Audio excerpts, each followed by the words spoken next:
Assalamualaikum warahmatullahi wabarakatuh. Yang saya hormati Bapak Danu Ari Setianto selaku dosen pembimbing fikih siasa dan teman-teman yang saya banggakan. Perkenalkan, nama saya Ratna Nurhayati dengan NIM 21211111204 dari Prodi Hukum Ekonomi Syariah kelas 3F. Di sini saya akan menjelaskan materi fikih siasa, yaitu mengenai pendekatan kajian fikih siasa dan perkembangan kajian fikih siasa. Materi yang pertama yaitu pendekatan fikih siasa. Ada 3 pendekatan dalam mengkaji Islam dan politik itu. Yang pertama itu ada pendekatan normatif, yang kedua ada pendekatan sosiohistoris, yang ketiga ada pendekatan filosofis. Pendekatan normatif diasumsikan bahwa memahami kajian politik di dalam Islam tidak bisa dilepaskan dari disiplin yang sangat dominan, yaitu fikih.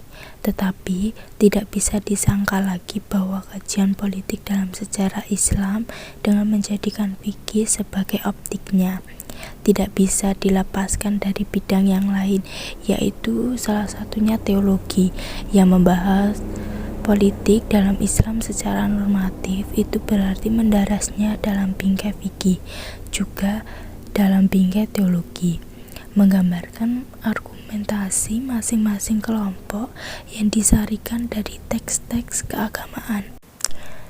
Sementara pendekatan sosiohistoris itu berarti menggabungkan 2 pendekatan sekaligus, yaitu sosiologis dan sejarah sebagai sebuah cara pandang.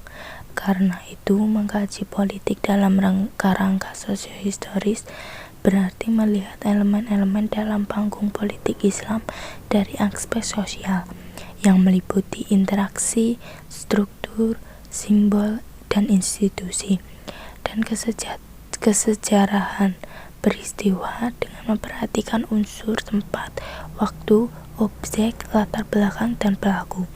Dan yang terakhir itu ada pendekatan filosofis, yaitu untuk melihat kandungan nilai atau substansi dalam setiap formasi politik Islam. Materi yang kedua ada perkembangan kajian fikih siasa dalam sejarah umat Islam.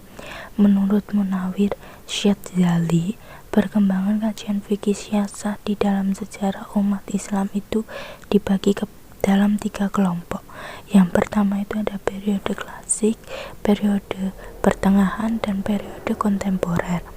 Periode klasik yang pertama, perkembangan fikih siasa pada periode klasik ini baru dimulai pada masa Daulah Bani Abbasiyah oleh Ibnu Abi Rabi dalam kitabnya Suluh al-Malik fi Tadbir al-Mamalik, yaitu pedoman bagi raja dalam menjalankan pemerintahan yang dibuat untuk Khalifah Al-Mu'tasim pada tahun 833 sampai 842 Masehi. Ibnu Abi Rabi ini mendukung sistem monarki dan memuji Mu'tasim sebagai khalifah yang adil dan bijaksana. Menurut Ibnu Abi Rabi ini bahwa monarki di bawah pimpinan seorang raja sebagai penguasa tunggal adalah bentuk pemerintah yang terbaik, karena dengan banyaknya kepala politik akan kacau dan sukar membina persatuan.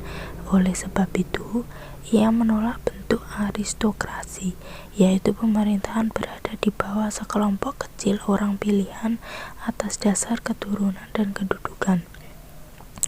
Ia itu menolak juga bentuk oligarki, yaitu pemerintah yang berada di tangan sekelompok kecil orang kaya. Begitu juga demokrasi, yaitu negara diperintah langsung oleh seluruh warga negara. Begitu juga demagogi, yaitu para warganya yang memanfaatkan hak-hak politiknya yang diberikan demokrasi secara tidak bertanggung jawab, yang kemudian menimbulkan anarki. Berbeda dengan Ibnu Abi Rabi adalah Al-Farabi. Nama lengkapnya itu Abu Nasr Ibnu Muhammad Ibnu Tarakan Ibnu Unzalak. pemikirannya ini bersifat idealis, sebab ia banyak belajar dari karya tulis Plato. Pemikiran politik yang dapat dilihat dari tulisan Ahl al-Madinah al-Fadilah, yaitu pandangan penduduk negara ulama, dan al-Siyasah al-Madaniyah, yaitu politik kenegaraan. Ia lahir pada pemerintah Khalifah Al-Mu'tamid dan meninggal pada masa pemerintah Khalifah Al-Mu'ti, periode paling kacau pada pemerintah Khalifah Abbasiyah. Menurut Al-Farabi ini, tujuan manusia bermasyarakat adalah untuk mendapat kebutuhan hidupnya dan kelengkapan hidup yang membawa kebahagiaan baik material maupun spiritual. Yang kedua, periode pertengahan. Periode ini ditandai dengan hancurnya dinasti Abbasiyah di tangan tentara Mongol pada tahun 1258 Masehi. Tokoh yang mengalami langsung kemunduran Islam yaitu Ibnu Taimiyah. Pemikir politiknya tergambar dalam kitabnya seperti Al-Siyasah, Al-Syar'iyah fi Islah al-Ra'i wa al-Ra'yati, Majmu' al-Fatawa, dan Minhaj al-Sunnah. Ia mempunyai pemikiran politik yang berbeda dengan pemikir Sunni lainnya, di mana ia tidak memandang imamah sebagai kewajiban syar'i, tetapi hanya sebagai kebutuhan praktis saja. Syarat Quraisy bukan syarat untuk menjadi kepala negara, karena syarat untuk itu hanya ada dua saja, yaitu kejujuran dan kekuatan. Ibnu Taimiyah itu membolehkan adanya dua pemerintahan dalam satu masa dan menolak syarat suku Quraisy sebagai kepala negara. Pemikir Sunni lainnya adalah Ibnu Khaldun. Pemikir politiknya tergambar dalam kitabnya Al-Muqaddimah bahwa hadis Nabi yang mensyaratkan suku Quraisy sebagai kepala negara adalah bersifat kondisional, karena suku mana saja bisa memegang posisi kepala pemerintahan Islam selama ia mempunyai kemampuan dan kecakapan. Pandangan Ibnu Khaldun itu muncul mengingat kondisi politik umat Islam di Spanyol yang dalam keadaan lemah dan terpecah. Yang terakhir, periode kontemporer. Periode ini ditandai dengan penjajahan bangsa Barat kepada umat Islam dan mereka mengembangkan politik dan pengaruh kebudayaan mereka yang sekuler. Pemikir Muslim dalam hal ini ada yang mengikuti dan menghadapi cara dan budaya mereka, ada yang anti terhadap budaya dan paham sekularisme, dan ada yang mengambil yang sesuai dengan nilai ajaran Islam dan membuangnya yang tidak cocok dengan nilai-nilai Islam. Dalam kancah politik kontemporer muncul tiga sifat umat Islam.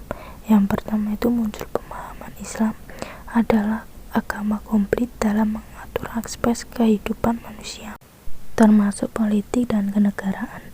Mereka berkeyakinan bahwa Nabi Muhammad SAW adalah sosok pribadi yang mendirikan negara Madinah dan perilaku al-Khulafa al-Rasyidun sebagai tata nilai kenegaraan dan menolak segala yang datang dari Barat.